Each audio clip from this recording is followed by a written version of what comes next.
Alright, we are going to be on the play here, and going to keep this.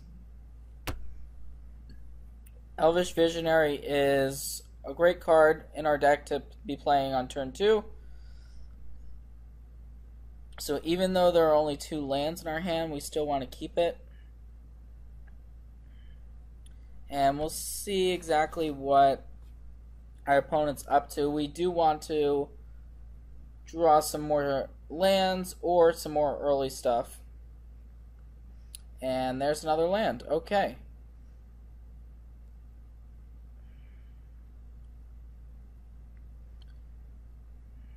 So now we've got double blue, which means we are going to be able to cast Whirl-Rogue on turn 4 if we want to. And we see our opponent fetch for a basic plains. So we'll see exactly what's going on here. We see a plains and a swamp, so it could be some sort of white-black deck. Could also be white-black plus another color.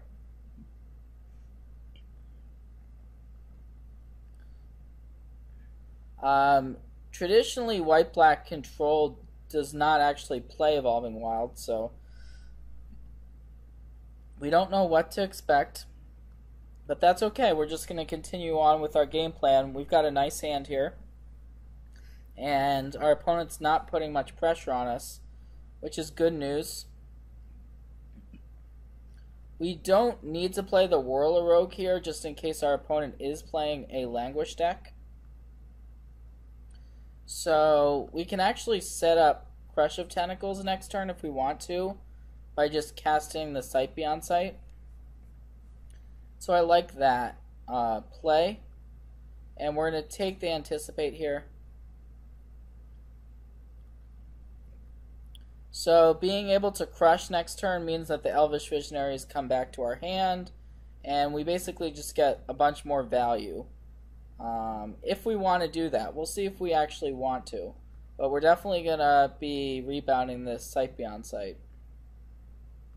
And going to take the Water Veil here. So we're reasonably far ahead at this point. We'll see if our opponent has anything at all. And we haven't seen them...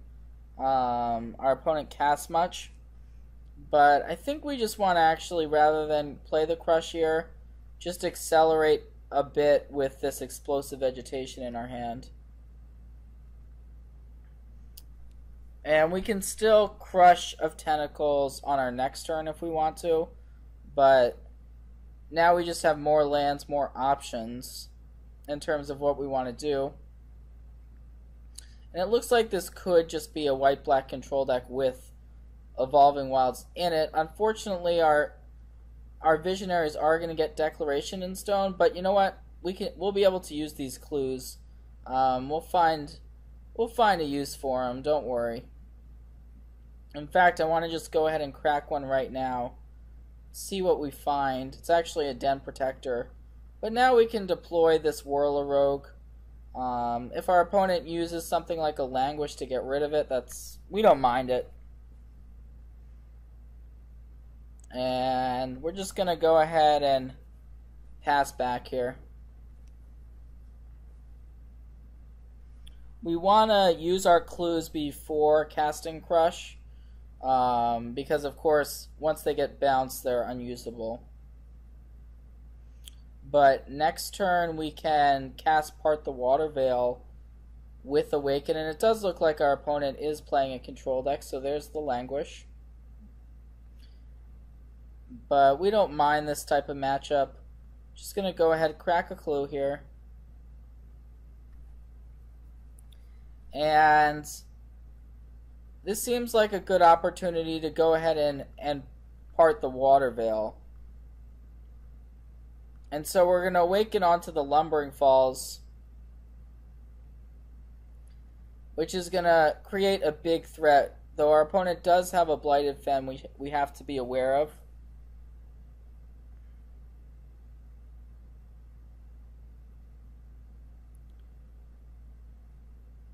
So we're just going to go ahead and hit for 6 here. We have the option of actually making this 9 damage, and I kind of like that. Yeah, we're going to go ahead and make it the full 9 damage here.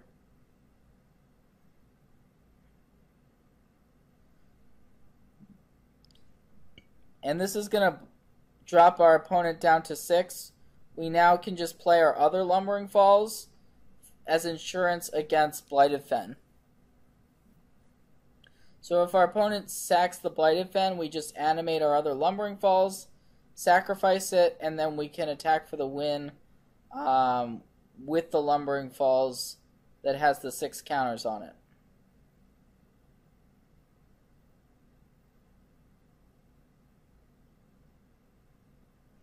So we'll see what our opponent elects to do here. Okay, it's actually going to be Sorin. That's not going to do a whole lot, though. If our opponent wants to target our land, then we can just make it hexproof. So, yeah, our opponent is attempting to do this, but we're just going to animate it in response. Our opponent is not going to gain this life.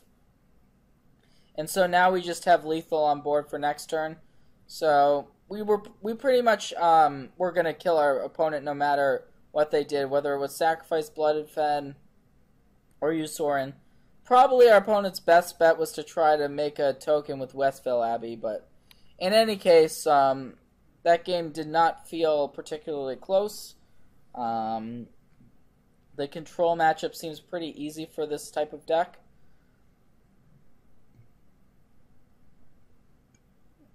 So we can afford to board out Send to Sleep. We didn't really see creatures from our opponent.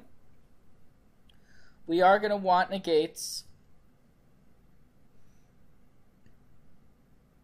Deathmist Raptor is also a card we want to bring in here. Just a tough to deal with threat. And in exchange for the Raptors, we can board out the Nissa's Renewal. And we can shave on Anticipate. We can actually shave on Crushes as well.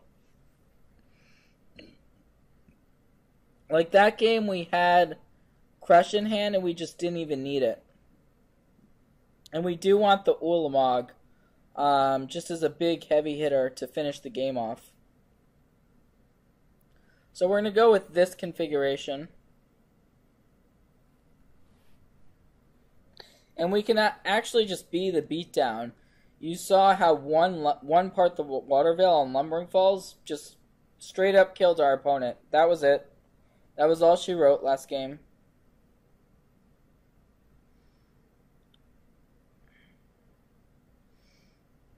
So we're going to keep this hand. We don't have an Elvish Visionary, or an Anticipate, which we would like to have something like that to cast on turn 2. But the hand's still good. Nissa's Pilgrimage on 3. It could be that our opponent is going to have something to break up our draw. We'll see. We are missing double blue. So that's one of the bigger flaws with the hand as of right now, as we have Void Shatter and Whirl-a-Rogue in hand, which we can't actually cast. So we'll see if this is something like a Read the Bones, or something of that nature. It's actually Liliana Heretical Healer. Interesting. Okay, wasn't necessarily expecting that one, but it is now in play, that's for sure.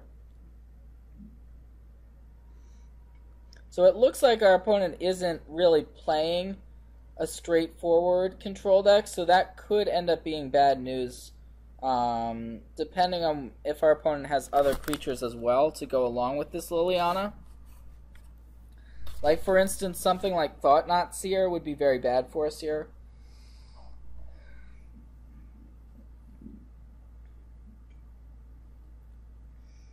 But yeah, I mean, otherwise Liliana is a reasonable clock here.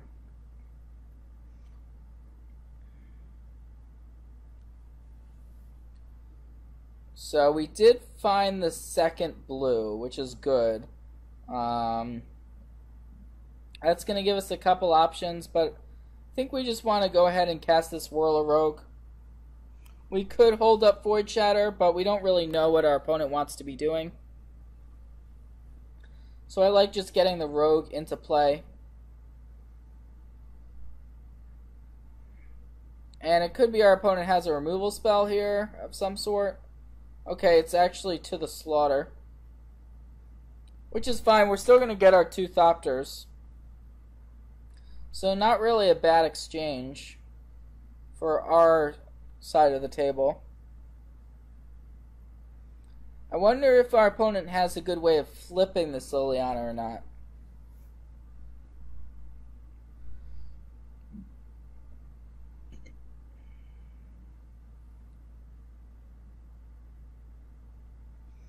So I think we can afford to take this hit.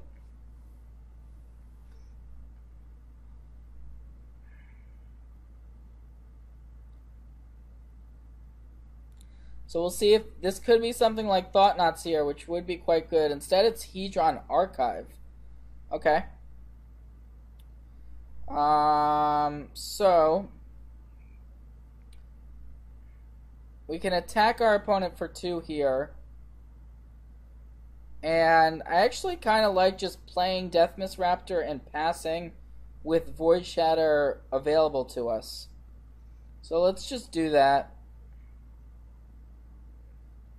We could cast Part the Water Veil this turn, but we're not really in any rush because we do have this counterspell we want to use. Deathmist Raptor is also a great blocker for this Liliana here. So yeah, we're just going to counter the Sorin.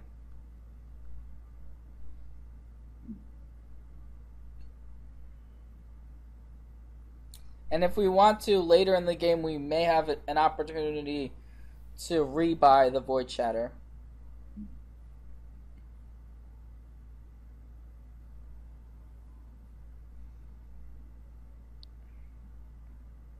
So here we can just go ahead and send the team. And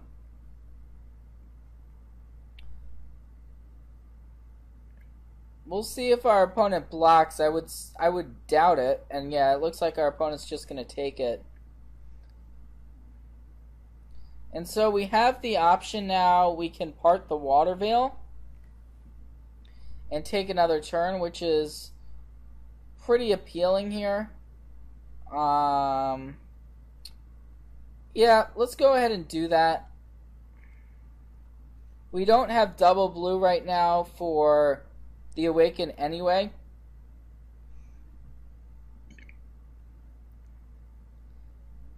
So we're going to go ahead and take another turn.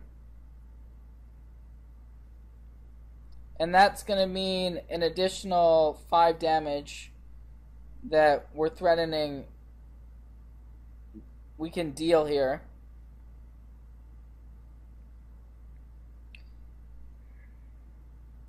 And it looks like our opponent is just going to block with Liliana to try to preserve their life total. So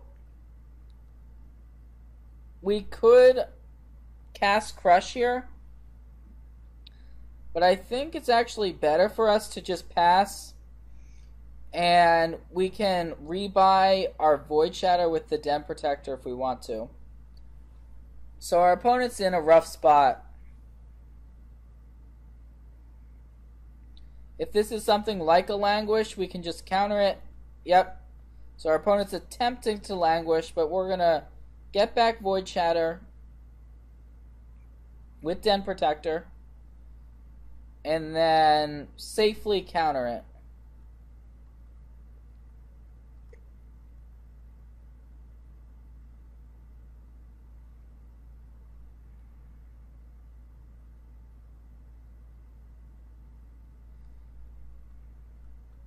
So here we're in a little bit of an awkward spot. If our opponent does have another copy of Languish, it's going to be bad for us. We could actually just cast Crush of Tentacles here, which is pretty reasonable. But we won't get the 8/8 Octopus because we don't have another spell, which is the awkward part of it.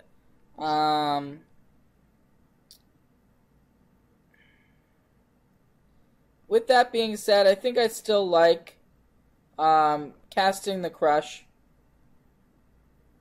And we can then just replay our replay our Deathmist Raptor.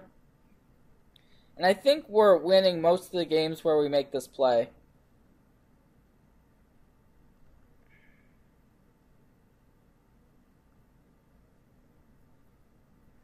Because now we're basically getting to the point where we have Den Protector plus Crush as a lock.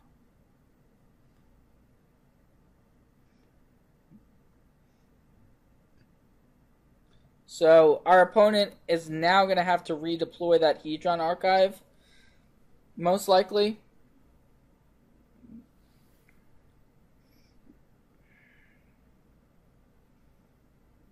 But instead it looks like they're activating a Shambling Vents.